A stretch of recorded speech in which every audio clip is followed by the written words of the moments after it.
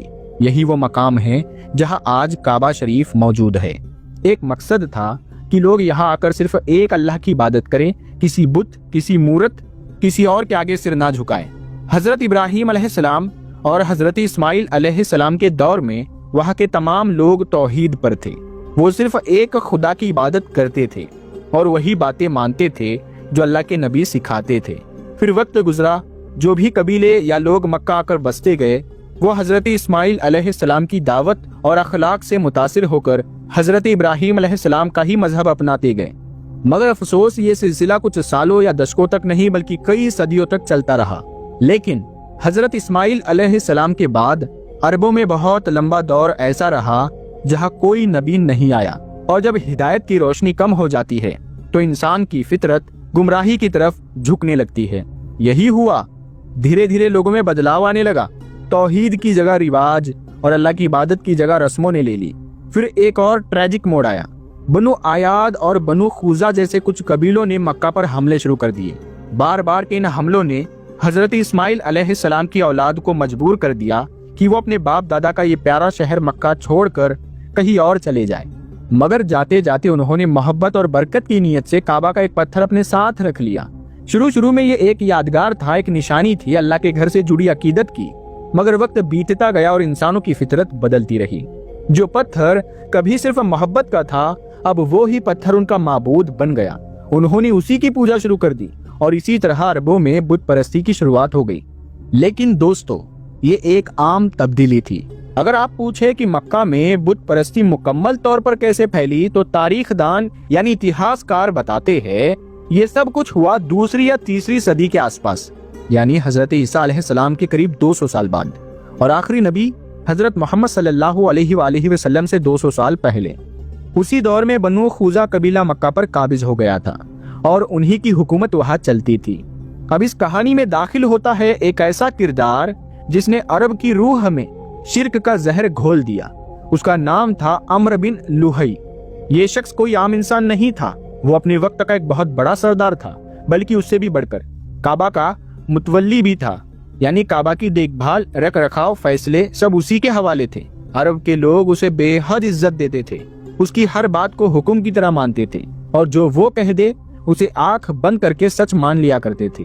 ایک بار کسی کام کے سلسلے میں عمرو بن لوہی ایک سفر پر روانہ ہوا اور وہ وہاں پہنچا گریٹر سریا کے ایک علاقے میں۔ آج کے دور میں اسی علاقے کو ہم سریا، فلسطین اور آس پاس کے حصوں کے طور پر جانتے ہیں۔ وہاں جا کر اس نے ایک عجیب اور حیران کر دینے والا منظر دیکھا۔ ایک قبیلہ بوتوں کی پوجا کر رہا تھا۔ عمرو بن لوہی چونک گیا۔ اس نے ان سے پوچھا، یہ کیا ہے، یہ کون ہے اور تم ان کی عبادت کیوں کرتے ہو؟ انہوں نے جواب دیا، یہ ہمارے خدا ہے، ہم انہی سے پانی، برکت، کھانا، بارش اور روزمرہ کی ضرورتیں مانگتے ہیں اور یہی ہماری دعائیں قبول کرتے ہیں۔ عمرو بن لوہی بے حد متاثر ہوا۔ اسے یہ طریقہ بہت پسند آیا، اتنا پسند آیا کہ اس نے ان لوگوں سے ریکویسٹ کی، ان میں سے ایک بت مجھے بھی دے دو، میں اسے مکہ لے کر جانا چاہتا ہوں۔ انہوں نے اسے دیا ایک بڑا سا بت جس کا نام تھا ہبل۔ یہ ہبل نام کا ایک بت انسان کی شکل جیسا تھا، مگر اس کا ایک ہاتھ ٹوٹا ہوا تھا۔ عمرو بن لوہی اسے لے کر مکہ لوٹا اور وہاں جا کر کعبہ کی چھت پر رکھ دیا، یعنی وہ جگہ جو اس وقت سب سے پاک، سب سے مقدس اور سب سے مقبول مانی جاتی تھی، وہیں پر بت کو کھڑا کر دیا گیا۔ مکہ والوں نے دیکھا تو ان کی آنکھوں پر تو اندھی عقیدت کا پردہ تھا۔ انہیں نہ صحیح غلط سمجھ میں آیا، نہ توحید اور شرک کا فرق۔ اتہاس کار کہتے ہیں ہبل کا جو ٹوٹا ہوا ہاتھ تھا اس کی جگہ پر مکہ والوں نے سونے کا ہاتھ بنوا کر لگوا دیا، اور پھر مکہ کے بتوں کی تعداد بڑھتی چلی گئی۔ الگ الگ ناموں کے بت الگ الگ شکلوں میں آنے لگے اور لوگ ان سب کی عبادت کرنے لگے۔ لیکن مکہ والوں کی نظر میں جو سب سے بڑا، سب سے اہم، سب سے پاک اور سب سے مقبول بت تھا وہ صرف اور صرف ہبل ہی تھا، اور ہبل اکیلا نہیں تھا۔ اسلام سے پہلے کے دور میں کچھ اور مشہور بت بھی تھے۔ لات جو طائف میں تھا، عزا جو نخلا کے وادی میں تھا، منات جو مدینہ اور سریا کے درمیان تھا۔ ہر بت کی اپنی جگہ تھی، اپنی پوجا تھی اور اپنی کہانی تھی۔ اب حالات یہ ہو چکے تھے کہ صرف مکہ ہی نہیں بلکہ پورا حجاز، یعنی آج کا مکہ، مدینہ، طائف اور آس پاس کے تمام علاقے